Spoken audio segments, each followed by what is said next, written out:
दोस्तों नमस्ते, मैं सुशील कुलकर्णी। आप देख रहे हैं एनालाइजर न्यूज हिंदी। दोस्तों, एक बात बड़े जोरों शोरों से चल रही है कि महाराष्ट्र के विधानसभा के चुनाव अब दूर चले गए हैं, जल्द नहीं होंगे। और साथ ही साथ ये भी खबर चलाई जा रही है कि भारतीय जनता पार्टी डर गई चुनाव लेने से, इसलिए वो चुनावों को दूर कर रही है, चुनाव जल्द नहीं लेने वाली है। मुझे आश्चर्य इस बात का है कि महाराष्ट्र विधानसभा का गठन ही हुआ था नवंबर के 27 नवंबर को, मतलब 26 नवंबर तक महाराष्ट्र विधानसभा का अस्तित्व रहेगा।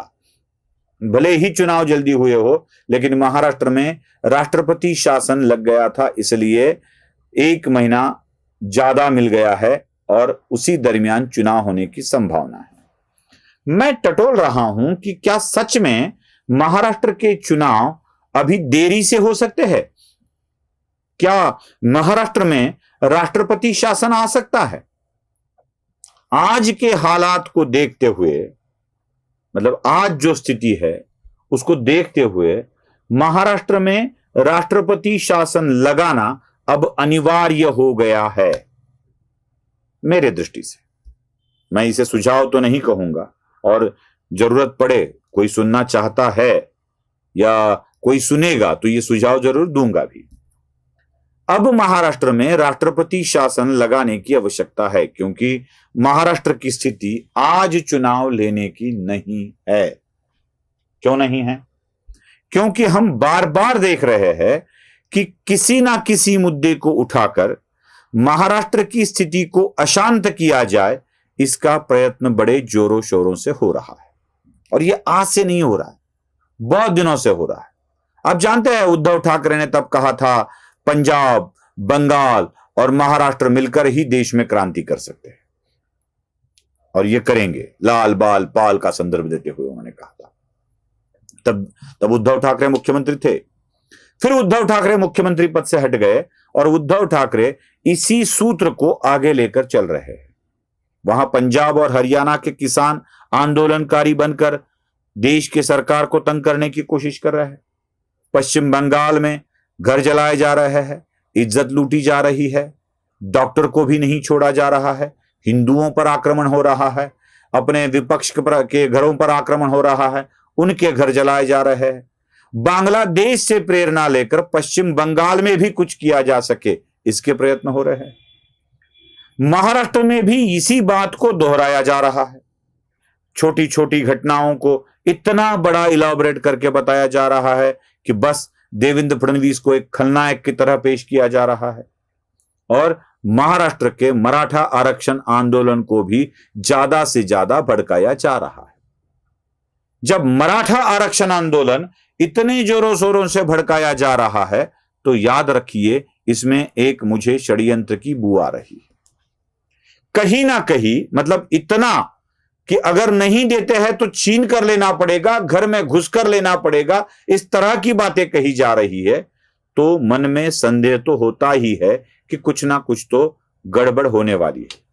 और शरद पवार तो इस गड़बड़ का बार बार जिक्र करते हुए महाराष्ट्र का मणिपुर होने का, बांग्लादेश होने का संकेत दे रहे हैं। न जाने कितनी बार शरद पवार ने ऐसे संकेत दिए हैं।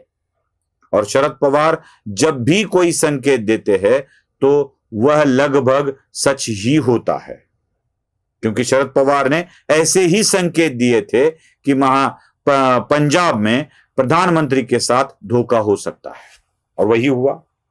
शरद पवार अब संकेत दे रहे हैं कि महाराष्ट्र का मणिपुर हो सकता है, और मणिपुर करने होने की पूरी तैयारियां दिख रही है। और यही बात है कि महाराष्ट्र में लगता है राष्ट्रपति शासन लग जाएगा, क्योंकि जब तक यह परिस्थिति ठंडी नहीं होती, जब तक पूरे आंदोलन शांत नहीं हो जाते, तब तक यही परिस्थिति होने की या चुनाव में बड़ी गड़बड़ होने की आशंका है, बड़ी गड़बड़ होने की आशंका।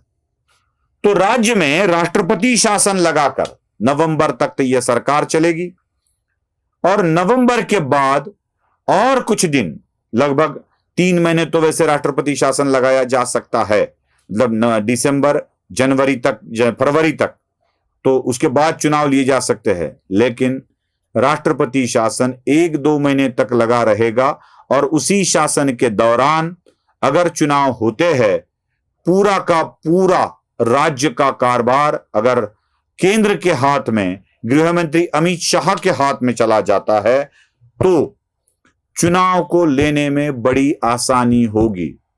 इसलिए केंद्र के सरकार के द्वारा यह निर्णय लिया जा सकता है कि नवंबर के पहले पहले राज्य में राष्ट्रपति शासन लगवाया जाए और उसके बाद राष्ट्रपति शासन के अंदर ही चुनाव किए जाए।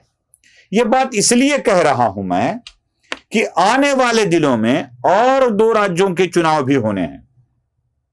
जैसे झारखंड का चुनाव होना है, दिल्ली का विधानसभा का चुनाव होना है। अब हरियाणा और जम्मू कश्मीर के चुनाव तो हो जाएंगे, लेकिन झारखंड और दिल्ली जैसे राज्य, जहां दिल्ली में भी कहीं गड़बड़े होने की आशंकाएं हैं, झारखंड में भी गड़बड़ होने की आशंकाएं हैं, ऐसे राज्यों के चुनाव के साथ साथ महाराष्ट्र का चुनाव भी हो सकता है। क्योंकि नरेंद्र मोदी जी ने 15 अगस्त के अपने ही भाषण में वन नेशन वन इलेक्शन का फिर से एक बार जिक्र करते हुए ज्यादा से ज्यादा इलेक्शन इस बार इकट्ठा करवाए जाएंगे, इस तरह की बात की थी। तो झारखंड और दिल्ली के साथ साथ महाराष्ट्र में भी चुनाव करवाए जा सकते हैं और साथ में महाराष्ट्र में राष्ट्रपति शासन लागू किया जा सकता है।